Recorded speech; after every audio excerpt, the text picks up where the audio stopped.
Hi everyone, my name is Shawn Metcalf. I'm the city manager for the city of Rawlins, and I have with me Pam Thayer, who is over our DDA Main Street. And we're going to do our behind the scenes, which some of you have seen this before and some may have not. But the whole point of this is just to learn more about our various city entities and departments and be able to ask questions. So if you have some questions as you're listening to us, please put it in the comments and we'll try and answer them at the very end. But the whole point of this is to just be transparent in local government, tell you what we're doing, and hopefully it's a good experience for everyone. So with that, I'm gonna start off with my first question here, which is, Pam, can you tell us a little bit about yourself and what brought you to your current role? Okay, thank you. Well, I am actually born and raised in Denver, considered a greenie, but call this my forever home now. I have been here since 2005. My husband, Scott, brought us up here, our family, and I have worked for the city. It'll be 16 years in May. That's awesome. I can't believe that. Crazy. But as the downtown development of Main Street, I just remember it posting and with my my previous experience in sales and public relations, I thought, wow, this is kind of exciting. And so I researched it and did a little more about what the Main Street program was and if it was a good fit and applied for it. And almost 16 years later, here I am. Yeah, exciting. So let's go to the next question. Tell us about the structure of the DDA Main Street and kind of what happens in each area. Yeah, so Downtown Development Authority Main Street is actually a municipal authority of the city of Rawlins. We aren't a department. We were created through state statute and city ordinance, much like the Wyoming Business Council or the University of Wyoming. That's a really good two examples of very similarities that they are born out of the state, born out of the city. But yeah, so the Downtown Development Authority is part of the urban renewal state statute to work on a specific area in a community or a city or a municipality. And so we have the downtown. And then to tag on the other side, the Main Street is a national program for communities. It can either be in a downtown, a Main Street program can be in a downtown, it could be in a specific corridor. Let's take a good example of Denver. There's a really cool place called Pearl Street, kind of in Denver city proper, and they have a Main Street program, but that's a urban program versus a rural program. The National Main Street program is based out of Washington, D.C. and Chicago, and it's a 25-plus-year-old program. And so we follow the statute, and city ordinance as a municipal authority, and then we also follow the Main Street approach, the 4-point approach. So yeah. So what falls underneath the 4 points there of the Main Street approach? So it's really kind of cool because it kind of takes the broad spectrum of economic development through historic preservation, and that's the whole philosophy. It's a methodology, really. So you have the organization committee, which again, all of our committees are taking volunteers, just saying. But you have the organization committee, which really sets up the organization, the fundraising, and the volunteers. The design committee is really what I call the picture of the downtown. So placemaking, splash pad, banners, flowers, all the visual. It also is the committee that started the facade project years ago. We have the EV, which is Economic Vitality Committee, and that is our economic development component. They look at sales tax revenue, they look at recruiting businesses for the downtown or expansion and retention of the businesses. And then the last one is the Promotions Committee per the National Main Street Center, but we kind of got creative and renamed the Promotions Committee. We call it the MARS Committee. And the MARS Committee stands for Marketing and Retail Strategy. So those are the downtown merchants planning events and activities for the community and for our guests, the tourism component of people coming into the city of Rawlins. So between all these different areas, how many board members do you have, or volunteers that you need? Well, so it's kind of we have a monthly board meeting with our 9 board members that are appointed by council. So all of our board members, except I should say 7 of the 9 are appointed through the city council. 2 is a city council member, so we have a city council member, And then the second one is a chamber of representatives. So we have 7 board members. And then we have 4 additional meetings in the month, which are committees. So we have, as a whole, we have about 25 volunteers between the board and the committees. We might be having a technical issue. Can anybody still hear us? The camera battery died. I think we're still live with sound though. Okay. But if you want to take a pause, but I'm not going to end the broadcast though, because then we'd have to find a new one. Okay, do we want to keep talking? Hello, I know there are 3 of you watching. Oh, thank you, Linda. They can still hear us, so Okay. your choice on if you want to just keep talking.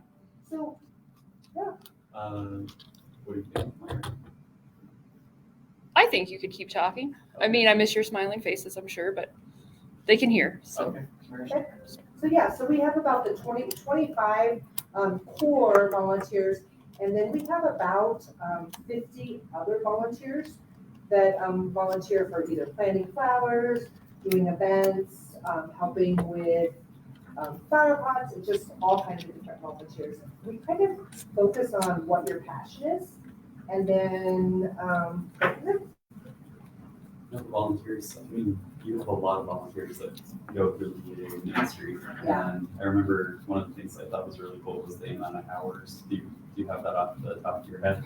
I didn't grab that today, but it's about $95,000 worth to use the national average of what a volunteer, and that's about 23. So I could work backwards. I think we were close to 3,000 hours this year. Yeah, which is amazing. It is amazing. Really cool. Yeah, Yeah. it is super cool because it's that stakeholder. It's that buy-in.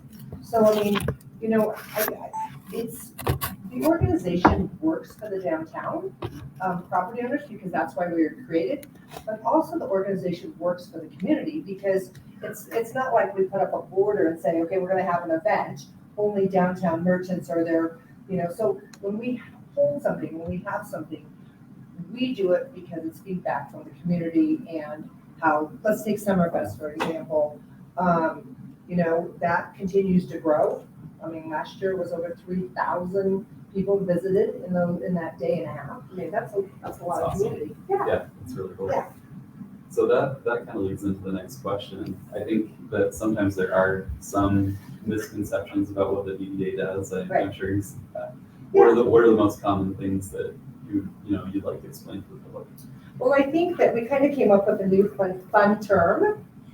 We are an environmental creation specialist, and that's just being funny today. But we really focus on providing a place, whether it's a place for people to come down to or visit, but also we provide a place for businesses to thrive.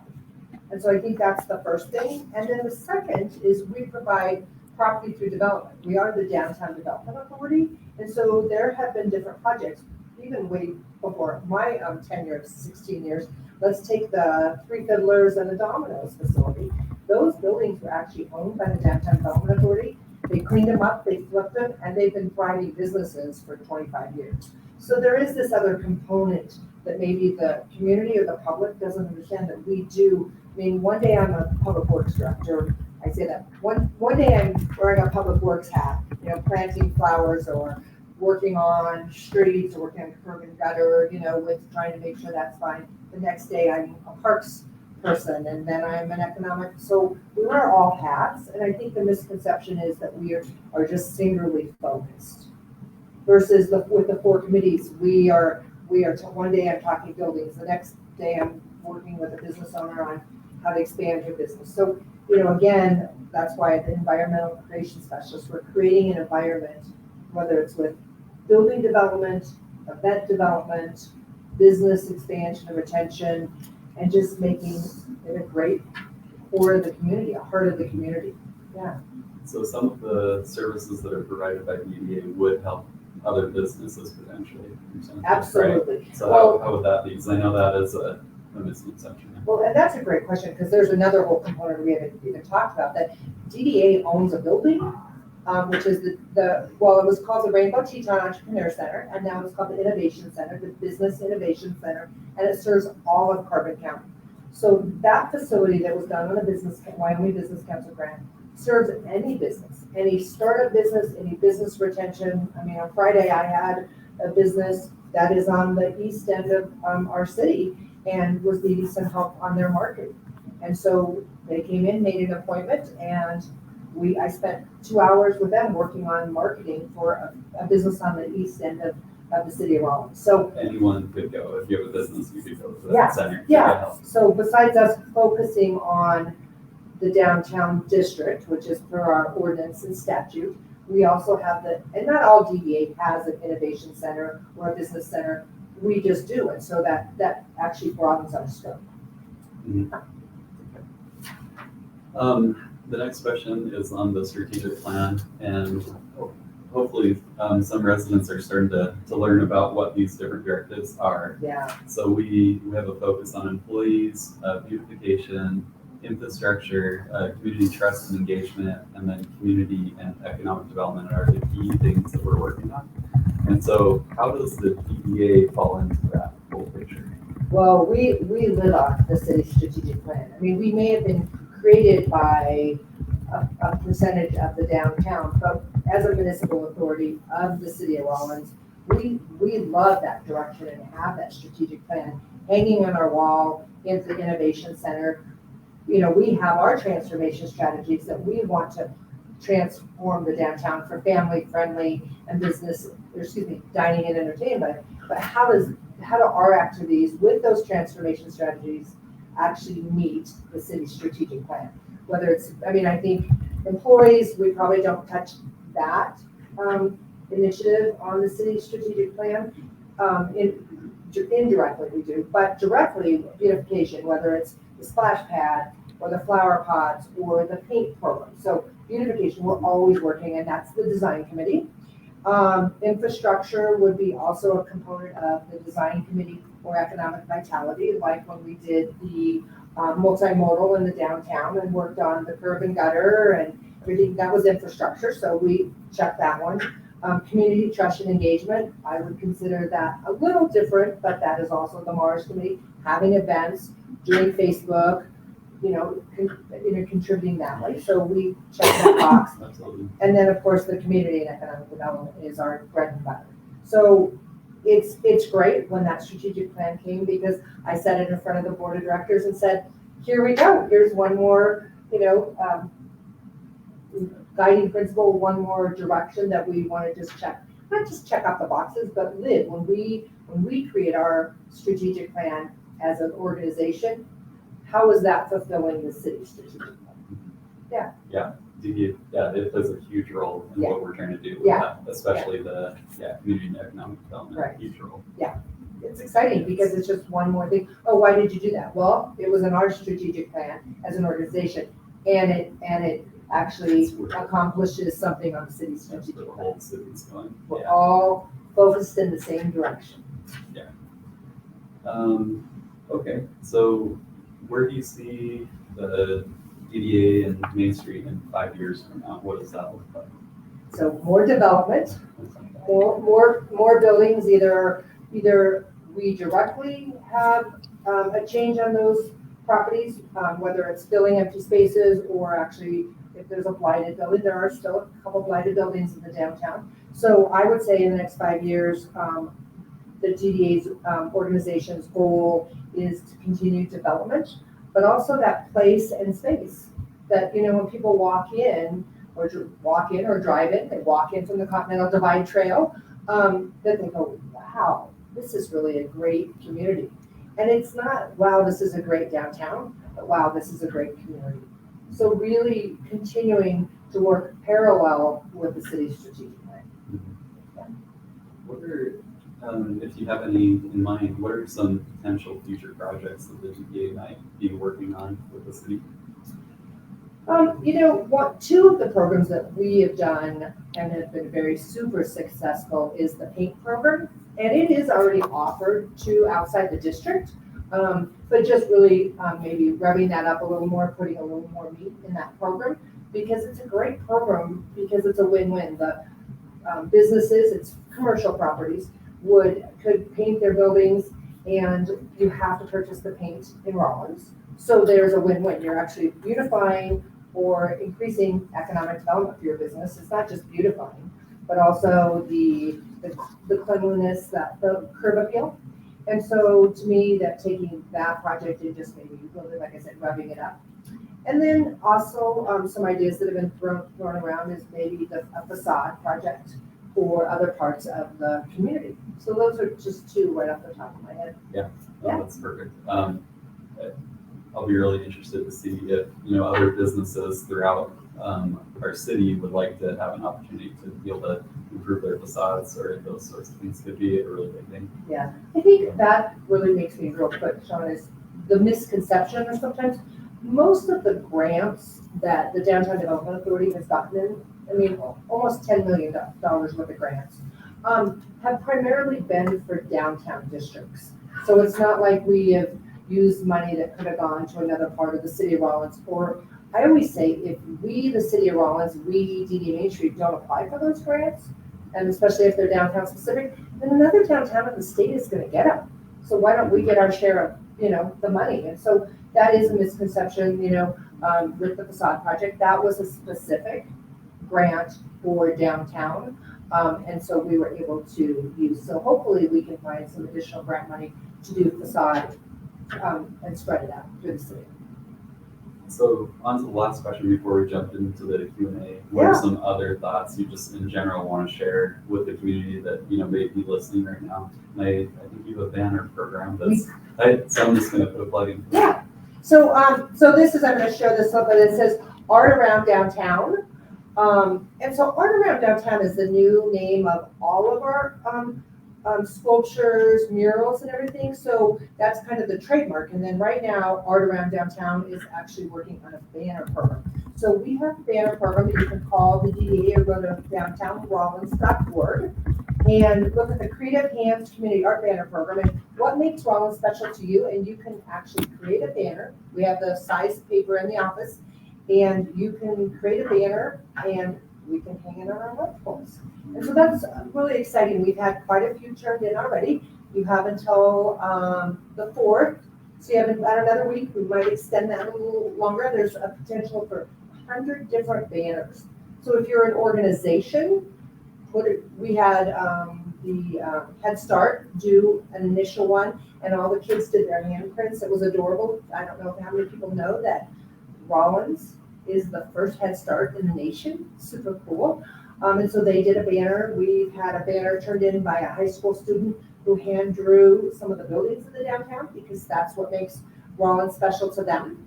And then we had artists do a photograph of a downtown building with a really cool finish. You can do amazing things on computers now. And so those are some of the top of my head that have already been turned in. But the theme is what makes Rawlins special to you. And so again, Head Start did, because they were the first Head Start in the nation. So yeah, so they're due, but we'd like to have them hung by around the 1st or 2nd week in June. Yeah, so that's going to be a fun art project, community driven, passion and pride raises the funds for it. And so all around it just is intermixed and a lot of good levels of what I call tapestry, where you've got community driven, you've got artists, you've got organizations, and the funding came from a fundraiser. So That's cool. yeah, it's exciting.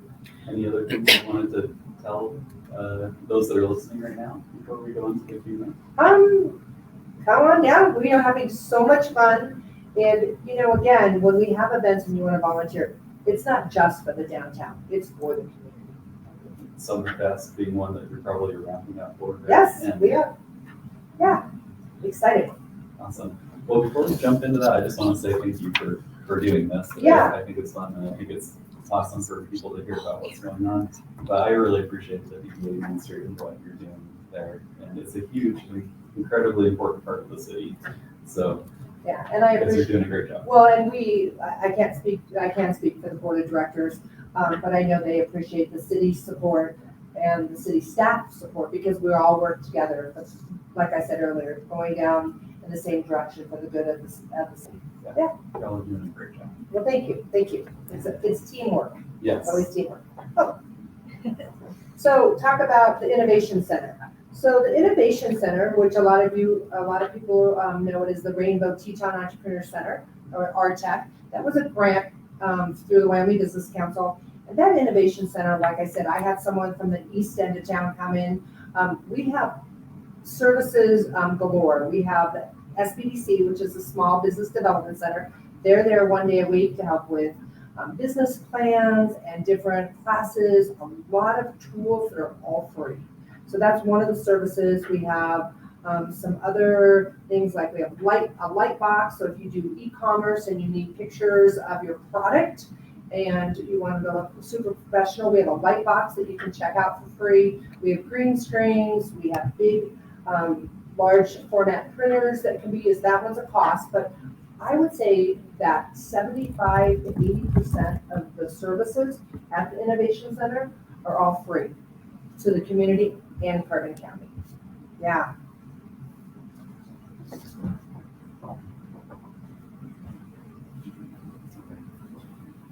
This question is, what about water? I know everyone is curious about that.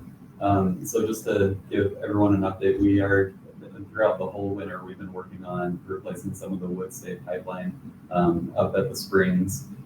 We do hope that when that gets completed, and I think they need to complete by end of June, if I'm not mistaken, that will help to increase the water flows that we're getting to the city.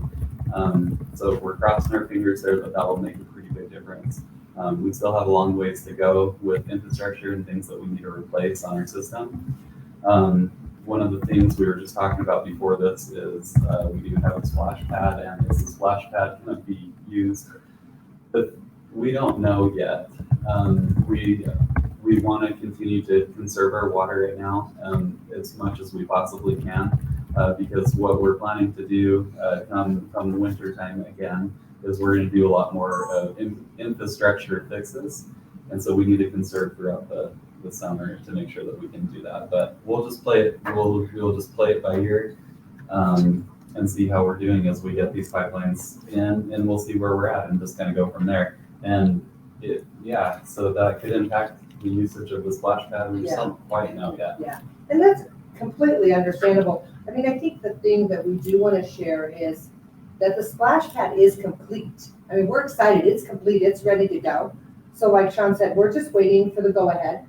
And once we have a clearer picture on the water situation, and we can choose. It doesn't take much to turn it on. So bathrooms are ready. We will open the bathrooms because that is one of the number one things for tourism in a community, to have the bathrooms open down there. But we'll just wait and see this. It's just waiting. It's just tempting us all. Yes, and there's also going to be a report that we'll be sending out here. It's a pretty comprehensive report of everything that happened with our water crisis, and that'll come out in our publication, The City View. So keep an eye out for that one.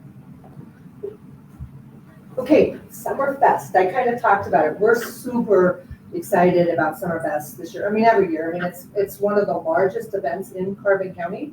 And this year it's called Blown Away. We actually put a theme. We're going to start putting themes to Summerfest because, as an organization, we always look at what, we always evaluate. Are we getting a good return on investment? If we put on an event, if we put on a program, are we meeting the needs? And so one of the things is at the end of an event, we always go back and say, how can we make it better? What can we do better? What does the public want? So we are always listening. So we have named this event, it's called Blown Away. And so of course we're going to talk about wind a little bit at this event, but we have some really exciting things that Sinclair and Power Company of Wyoming are going to be doing. And we're going to have this amazing kite event that everybody will be hearing about in the next 30 days. We can't quite break the kite record this year. So I wanted to break the Guinness World Record of kites flying in one time. And of course, that's 14,000 kites in one episode. So that's our goal. But we are going to have a kite building, kite making, and then we're going to have a kite exhibit this summer for Blown Away. And then we're going to have a kite flying day in August right before school starts. So it's almost like a 3 month on the kikes, but lots of exciting. You definitely want to stay around this that weekend, which is the 9th and 10th of July. Ha! I get a little excited. Any other questions, sir? Okay. All right. Well, thanks everyone for joining us today. Thank you again, Pam. Really Well, appreciate it. thanks for inviting me. It was fun. I Of was course. Yeah. excited and so many exciting things. So come on down, give us a call, go to our website, downtownrawlins.org, to be updated on what's happening, any classes, events, the opening of the splash pad. So, yeah, thanks guys. Have a good week. Thank you.